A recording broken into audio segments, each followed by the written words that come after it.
We're getting an update. A teenager accused of killing Anna Kepner on a cruise ship last year has been arrested. New documents are showing that her 16-year-old stepbrother, Timothy Hudson, turned himself in yesterday to U.S. Marshals. Anna Kepner's stepbrother is now in jail. Let that land for a second. After months of freedom, after months of living with his uncle in a quiet county in central Florida, wearing a GPS monitor, going about his days while Anna Kepner's family waited and grieved and demanded answers, Timothy Hudson is now behind bars. And the reason a federal judge finally put him there, disturbing.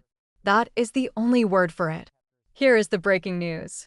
A court order filed on June 10, 2026, and only just unsealed this week, reveals that United States Magistrate Judge Edwin G. Torres has ordered Timothy Hudson into pretrial detention. He is now being held at the Citrus County Jail in Florida, north of Tampa on the Gulf Coast. And he must be transferred to the Miami-Dade County Metro West Detention Center by no later than July 10th of this year. His trial is scheduled to begin in September of 2026. Now, who is Timothy Hudson? He is 16 years old. He is the stepbrother of 18-year-old Anna Kepner. And he is charged as a federal adult defendant with first-degree murder and aggravated sexual abuse. He is pleaded not guilty. He is presumed innocent until proven guilty. But the judge who just put him in a cell read the evidence, read the allegations, and wrote something in that order that stopped me cold when I saw it. The judge wrote, and I am quoting directly, that the allegations in this case suggest a level of psychopathy and lack of remorse that by itself raises a serious concern that defendant can snap at any time despite the well-meaning and serious efforts of his caretakers to make sure that does not happen. Psychopathy, a federal judge's own word. And then the judge wrote this: a now decreed adult defendant charged on probable cause with deliberately taking a human life and sexually assaulting his victim in the course of doing so presents a danger to himself and to others that no curfew, monitor, or custodial placement can be trusted to contain. No curfew, no monitor, no custodial placement can be trusted to contain him. That is why Timothy Hudson is now in jail. Not because he violated the conditions of his release, he hadn't. Not because he tried to run, he didn't. But because a federal judge looked at everything laid out by prosecutors, the evidence, the allegations, the alleged conduct aboard that cruise ship, and said enough. This young man does not belong in his uncle's house. He belongs behind bars until a jury decides his fate. Now, I want you to think about what that means for a moment, because this was not a straightforward path to jail. It took months. It took a transfer from juvenile court to adult federal court. It took a grand jury indictment. It took a detention hearing where prosecutors stood up and laid out the full weight of what they believe happened on that cruise ship. And even after all of that, it still took a judge writing a lengthy order to make it official. That is the legal reality we are dealing with when the defendant is 16 years old. The system treats juvenile defendants differently. It has to. But in this case, the federal judge ultimately concluded that no amount of age-related consideration could outweigh what is alleged to have happened inside cabin 8343 on the Carnival Horizon. And here is something else worth noting. Timothy Hudson reportedly told family members at some point after Anna's death that he did not remember what happened the night she died. He doesn't remember now. You can decide what you think of that claim. But when you look at the surveillance footage the FBI compiled, when you see the privacy sign on the door, the phone in the trash bin, the looking both ways before stepping into the hallway, the walking right past the scene of commotion the next morning without a glance. When you see all of that, a claim of not remembering is going to be a very, very difficult thing to sell to a jury. So, what exactly did he allegedly do? And what is the disturbing reason investigators believe he did it? That is what we are going to walk through from the very beginning, step by step. Because this story and everything uncovered since Anna Kepner's body was found wrapped in a blanket under a bed aboard a Carnival cruise ship on November 7, 2025 deserves to be told in full.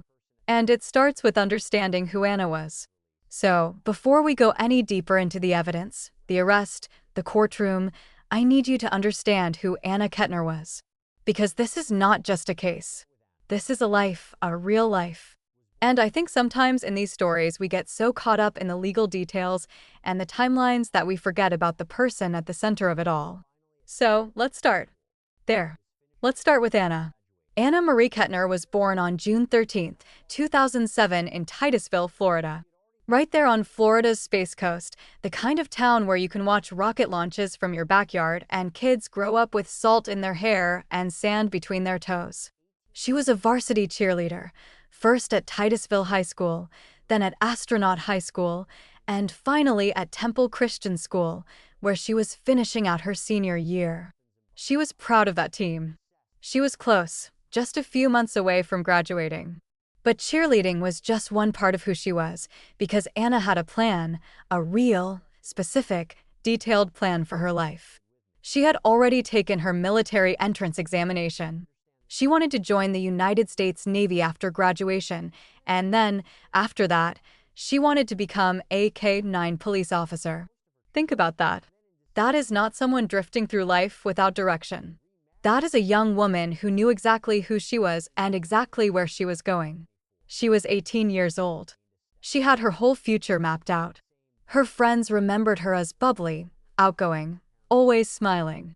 Her best friend Genevieve Guerrero, who met Anna in 8th grade and said they became inseparable, described her as the definition of joyful, someone who is always looking out for others, always bringing light. Her family called her Anna Banana. She loved dolphins and butterflies. She was obsessed with Shawn Mendes. She loved boat days out on the water. She was constantly on TikTok, posting and creating like most teenagers, and she had this beautiful habit of sending random "I love you" texts to people she cared about. Not because anything special was happening, just because she felt like it. Her mother, Heather Kepner, said something simple that has stayed with me. She said she was always happy. Always happy. Now, here is where the family picture gets complicated, and I need you to understand this, because it matters for everything that follows. Anna's parents divorced when she was 5 years old. Her father Christopher raised her, and for most of her childhood her stepmother Tabitha was a central figure in her life. Then in 2023, Christopher and Tabitha divorced as well. And then in December of 2024, Christopher Kepner remarried, this time to a woman named Chantel Hudson. Chantel had a 16-year-old son from a previous relationship.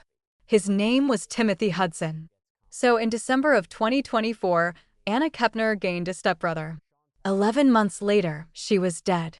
And the person now charged with killing her is that same boy, the one who stood beside her at that family altar when their parents got married. Now, let's set the scene, and I want you to picture this clearly. November 2nd, 2025, the Kepner-Hudson family arrives at the port of Miami. They board the Carnival Horizon, one of Carnival's largest ships for a 6-day Caribbean cruise, multiple ports, beautiful weather. A family vacation that was supposed to bring this newly blended family closer together. On paper, it sounds perfectly nice. Now here is the detail I need you to focus on because the cabin arrangements on this ship are absolutely central to everything that happens next. Anna, 18 years old, was assigned to share cabin 8343 with two of her siblings, her 13-year-old half-brother and her 16-year-old stepbrother, Timothy Hudson. 3 teenagers, 1 cabin. Directly across the hallway from that cabin, Anna's father Christopher and his new wife Chantel, who is Timothy's biological mother, along with 2 younger female step-siblings. So the parents are right across the hallway, close enough to hear if something went wrong, or so you'd think. The cruise begins. The family sails out of Miami. They visit Cozumel, Mexico. They stop at other Caribbean ports. And for the most part, the early days appear normal. Family dinners, days at sea, the kind of trip a blended family takes to build bonds. But then comes the night of November 6th going into the early hours of November 7th, 2025. And that night changes everything. According to investigators, the family had dinner together that evening. Anna mentioned she was not feeling well. She left dinner early to go back to the cabin and rest. That was the last time most of her family would see her alive. At 7:35 p.m., surveillance cameras aboard the Carnival Horizon capture Timothy Hudson entering cabin 8343. 3 minutes later at 7:38 p.m., Anna Kepner walks into that same cabin. The cameras never see her walk out again. The ship was sailing back toward Miami from Cozumel that night. The rest of the passengers went about their evening. And in cabin 8343, something unthinkable was happening. The following morning, November 7th, a room attendant came to service that cabin. What they found inside was a nightmare. Anna Kepner's body wrapped in a blanket, stuffed underneath one of the beds, covered with life vests, deliberately hidden, concealed, like someone had tried to make her disappear. Investigators wrote in their documents, quote, "It appeared that someone had tried to hide her." The medical examiner was called. The cause of death was determined to be mechanical asphyxiation. Some physical force had stopped Anna Kepner from breathing. The manner of death was ruled a homicide. She was 18 years old. She was 2 semesters from graduating. She had already taken her military entrance exam. And she was gone. Now, here's something most people don't realize about cases like this one. And it is actually really important for understanding how this investigation unfolded. When a crime happens on a cruise ship, particularly in international waters, it is not local police who handle it. It is the Federal Bureau of Investigation, the FBI. That jurisdictional fact shaped everything about how this case moved forward. Federal resources, federal prosecutors, and eventually federal charges. FBI agents boarded the Carnival Horizon and launched a full criminal investigation. They interviewed family members, they collected forensic evidence, they obtained the ship's surveillance camera footage, and then they did something that turned out to be extraordinarily important. They built a timeline, because the Carnival Horizon has cameras throughout the ship, in the hallways, at the elevators, in the common areas. Those cameras were running all night. They recorded everything. And from that footage, the FBI reconstructed every movement Timothy Hudson made on the night Anna died, minute by minute. 7:35 p.m., Timothy Hudson enters cabin 8343. 7:38 p.m., Anna Kepner enters the same cabin. That is the last time she is seen alive.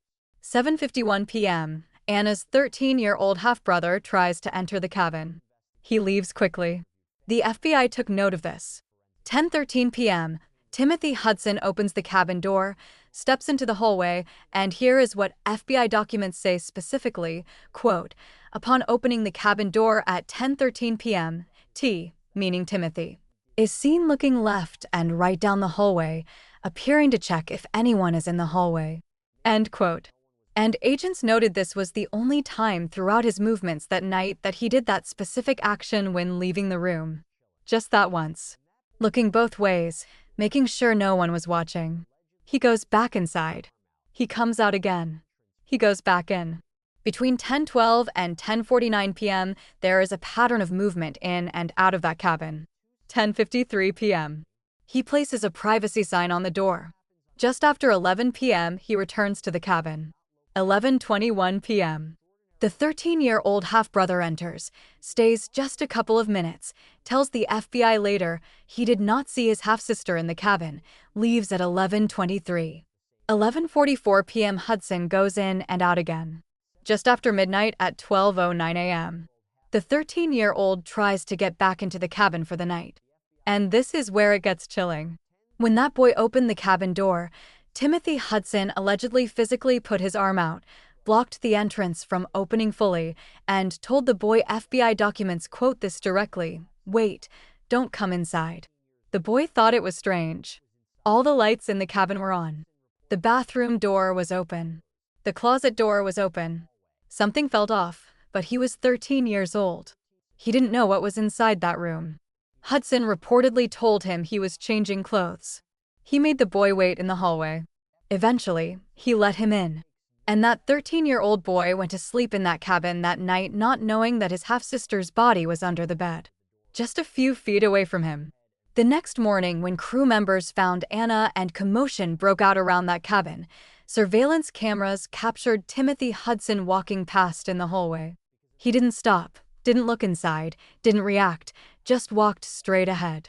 FBI documents state he makes no effort to look and see what's happening inside, even though so many people are still inside the cabin with the door open. He looks straight ahead and walks away. Now, I want to be fair here. Body language is subjective. Defense attorneys will make that argument. People react to trauma in different ways. That is a legitimate point. But the question prosecutors will put to a jury is a simple one. If you genuinely had no idea what happened to your stepsister in that cabin, wouldn't you at least look? Now, I want to talk about Anna Kepner's cell phone because, in my opinion, this is one of the most critical and compelling pieces of evidence in this entire case. Anna was 18 years old. She loved TikTok. She was always on her phone. Like most teenagers, it was practically glued to her hand. And according to investigators, she was still active on Snapchat at 8:14 p.m. on the night she died, just 36 minutes after she walked into that cabin. But when her body was found the next morning, that phone was gone, completely missing. The FBI began searching for it on November 8, 2025. And what they discovered and how they discovered it is what I would describe as a prosecutor's dream. Here is the sequence according to investigators. 9:26 a.m. The morning after Anna's body was found, cameras show Timothy Hudson leaving the cabin. 9:48 a.m. He returns. 9:50 a.m. He leaves again. And this time, investigators say he appears to have something in his hand. 9:52 a.m. surveillance cameras allegedly capture him at a trash bin in a garbage collection area on a different deck of the ship. His hands go into that bin. Now, here is where the digital evidence becomes extraordinary. The FBI didn't just have camera footage. They also had GPS data from Anna's phone. The phone was pinging off Wi-Fi routers throughout the ship as it moved. Those connections left a digital trail, a precise record of where that phone traveled and when. When investigators mapped that digital trail against the surveillance footage of Timothy Hudson's movements, the phone followed the exact same path he took right to that trash bin. A crew member later found Anna's phone in that garbage collection area. It had been damaged, smashed. Someone had clearly tried to destroy it before throwing it away. Now, I want you to sit with that for a moment. Why would you take your stepsister's phone? Why would you damage it? Why would you carry it to a different deck of the ship and throw it in a trash bin if you had nothing to do with her death? There is no rational answer to those questions. This is what prosecutors call consciousness of guilt. It is the argument that a person's actions after a crime reveal their knowledge of that crime. And the digital evidence here is not vague or open to interpretation. It is the phone's own GPS data lining up with the ship's camera footage, lining up with the physical location of the damaged phone. The data is the witness, and the data is pointing in one direction. Former State Attorney Dave Ehrenberg put it bluntly when analyzing this case publicly. He said, "Who takes a phone, walks it across a ship, damages it, and throws it away unless they are the one responsible for what happened to that person?" That is the question a jury is going to have to answer in September of 2026. All right, now we get to the forensic evidence. And this is where things get both incredibly significant and genuinely complicated. So, stay with me here. When Anna Kepner's body was found, investigators conducted a thorough examination. A rape kit was performed, and the results became central to the charges Timothy Hudson now faces. 2 vaginal swabs were collected. Both contained male DNA. One of them tested positive for sperm. The FBI obtained a DNA sample from Timothy Hudson and compared it to what was found on those swabs. The results? Overwhelming. According to FBI laboratory findings, Timothy Hudson was 126 sextillion times more likely to be the source of the DNA on the sperm-positive swab, and 1.2 septillion times more likely to be the source of the male DNA on the second swab. 126 sextillion times. Those are not numbers you explain away in a courtroom. Prosecutors are also pointing to the physical condition of Anna's clothing when her body was found. Her pants were still on, but her underwear was twisted and partially inserted into her body in a way that investigators say is consistent with forceful, non-consensual sexual intercourse, not consensual. Forceful.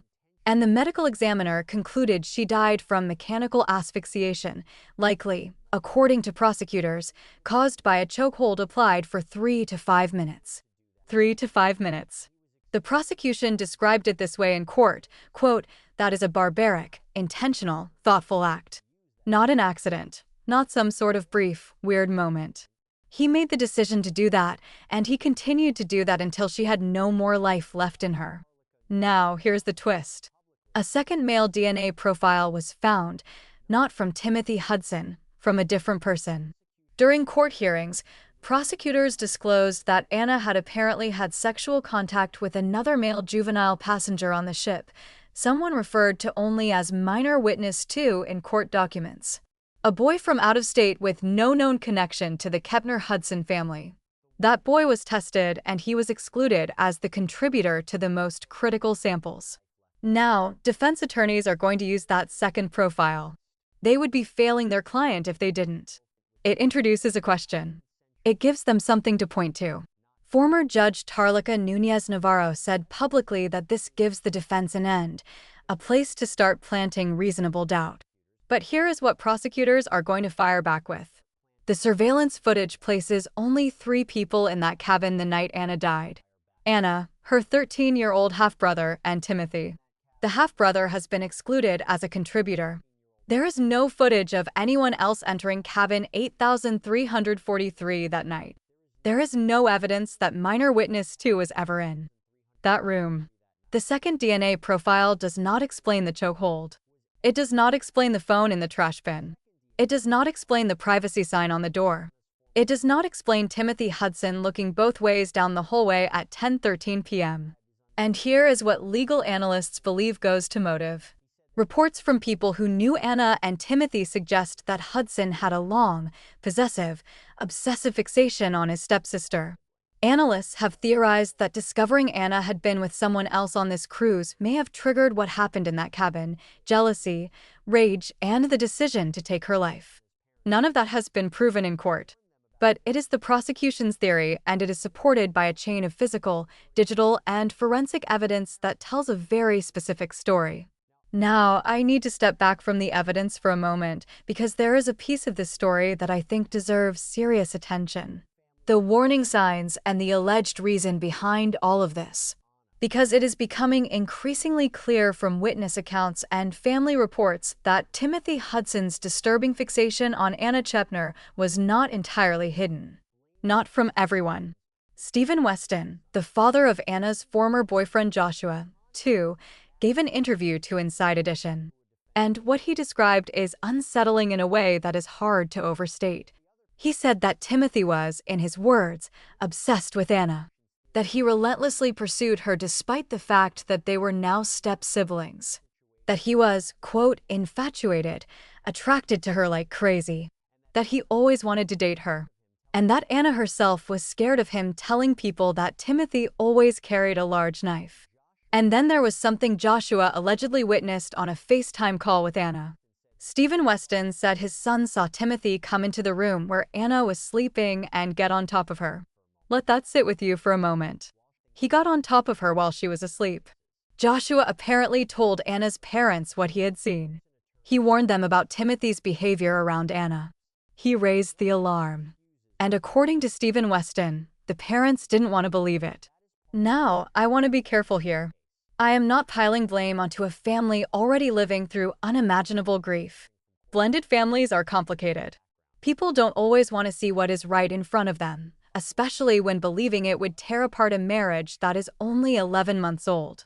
But those questions are going to be raised in a courtroom, in civil proceedings, and they should be, because if there were people around Anna who saw something deeply wrong and raised their voices, and those voices were not heard, that matters enormously. That is part of understanding how this tragedy unfolded. There is also the complicated picture emerging from court documents about Timothy's own background. In a custody dispute between Timothy's biological father, Thomas Hudson, and his mother, Chantal, the same Chantal who is now Anna's stepmother, troubling allegations surfaced. Chantal alleged that Thomas had subjected Timothy to domestic and physical abuse. Thomas, in turn, blamed Chantal's decisions for jeopardizing his son's future. These are allegations that courts and attorneys will have to sort through as the case develops. None of that excuses what Timothy Hudson is accused of doing. None of it. But context matters. Understanding who a defendant is, where they came from, what shaped them, that is part of how a jury evaluates a case. and it is part of how the public understands one. Now, here's the other piece of this, the alleged motive itself, and this is where the prosecution's theory comes into the sharpest possible focus. Reports from people who knew this situation describe a young man who had a deep, possessive, unhealthy obsession with his stepsister, an obsession she was aware of, an obsession that reportedly frightened her. And then, according to legal analysts reviewing the evidence in the forensic picture, something may have happened on that cruise ship in the days before Anna's death. Anna apparently had contact with another male passenger during the cruise, that second DNA profile we discussed, a young man from out of state, someone Anna apparently chose to spend time with. The theory, and again, this has not been proven in court, is that Timothy found out and that the combination of his obsessive fixation, his jealousy, and whatever happened inside that cabin on the night of November 6 created what the prosecution described as a barbaric, intentional, thoughtful act. Not an argument that got out of hand, not an accident, a decision made deliberately, carried out deliberately, and then covered up deliberately with the privacy sign and the phone in the trash and in the body hidden under the bed. Legal analyst Dave Ehrenberg put it plainly when analyzing the alleged motive. Publicly, he suggested that when someone with that level of fixation discovers the object of their obsession has been with someone else, it can trigger a rage that overrides everything else. That is the disturbing reason investigators believe Timothy Hudson allegedly killed Anna Kepner. Not random, not impulsive in the way most people think of impulse, but a decision, one after another. Each one more calculated than the last. Now, let's talk about how this case worked its way through the legal system, because it has taken some very significant turns. And each one raised the stakes considerably until this week, when the biggest turn of all finally came. When Timothy Hudson was first arrested and charged back in February of 2026, he was processed as a juvenile defendant. And that had enormous consequences for what the public could see and know about this case. When you are charged as a juvenile in the federal system, essentially everything gets sealed. Your name, your photograph, the details of the charges, the evidence, all of it happening behind closed doors, in secret. And because of his age, Timothy was released into the custody of his uncle in Hernando County, Florida. GPS monitor, strict conditions on his movement. At a hearing in February, the federal magistrate Judge Edwin G. Torres acknowledged something very openly. He said that if Timothy were even a few years older facing these same exact charges, there would be no conversation about releasing him. He would be detained, period. But at 16, the calculus was different. So for months, while Anna Kepner's family grieved, while her classmates decorated her car in the school parking lot as a memorial, while her friends held a celebration of life at the Grove Church in Titusville and asked everyone to wear blue, Timothy Hudson was living with his uncle. Monitored, yes, but free. Then, in April of 2026, everything changed. A federal grand jury returned a superseding indictment. The case was transferred to adult court. Timothy Hudson was now going to be prosecuted as an adult. First-degree murder, aggravated sexual abuse, federal charges with a potential penalty, if convicted, of life in prison. He appeared in Miami federal court on May 27, 2026. He entered a not guilty plea. He is presumed innocent until proven guilty. But prosecutors immediately pushed hard for pretrial detention. They laid out the full weight of their evidence, the surveillance footage, the DNA, the phone trail, the Apple Watch data, the timeline, the behavior at that cabin door. They argued no ankle monitor, no curfew, no family member supervision was adequate. The judge took his time. He wanted to find a facility in Central Florida, closer to Timothy's family. And then on June 10, 2026, he filed his order. The language in that order is striking. Judge Torres wrote, "The danger posed by the conduct charged here, the alleged first-degree murder and aggravated sexual abuse of a young woman and stepsister of the defendant while they were in confined quarters of a ship at sea, is sufficient by itself to require detention." He continued, "A now decreed adult defendant charged on probable cause with deliberately taking a human life and sexually assaulting his victim in the course of doing so, presents a danger to himself and to others that no curfew, monitor, or custodial placement can be trusted to contain. And then the line that defines this moment, a level of psychopathy and lack of remorse that by itself raises a serious concern that defendant can snap at any time. Timothy Hudson was booked into Citrus County Jail. He must be transferred to Miami-Dade County Metro West Detention Center by no later than July 10th. A mental health evaluation is also ordered. Trial begins in September of 2026. He is finally in jail. And the road that got him there took over 7 months of legal process, 2 court systems, a grand jury indictment, and a federal judge who ultimately concluded that no amount of monitoring could substitute for a cell. So, where does this all go from here? Timothy Hudson is in jail. Trial is set for September of 2026. The evidence is locked and loaded on both sides, and the world is watching. Let me walk you through what to expect. First, the preliminary hearing. Before the full trial, prosecutors must present sufficient evidence to establish this case should proceed to a jury. That is going to be our first detailed public look at exactly what they plan to show, which witnesses they call, which exhibits they present, how they plan to tell Anna's story to a jury. Watch that closely. It will tell us a great deal. Second, the witnesses. The 13-year-old half-brother, who was in that cabin the night Anna died, is going to be an essential figure in this trial. He spoke extensively to the FBI. He told them what he saw, what Hudson said to him at that door at 12:09 a.m., what the cabin looked like that night. He will almost certainly testify. And I want to be honest with you, that is going to be one of the most emotionally difficult moments of this entire trial. This is a young teenager who went asleep that night not knowing his sister's body was a few feet away from him. Processing that kind of trauma is enormous, and a federal courtroom will ask him to relive it. Then there are the people who knew about the dynamic between Anna and Timothy before this cruise, the ex-boyfriend's family, anyone who saw or heard anything that suggested Timothy's fixation.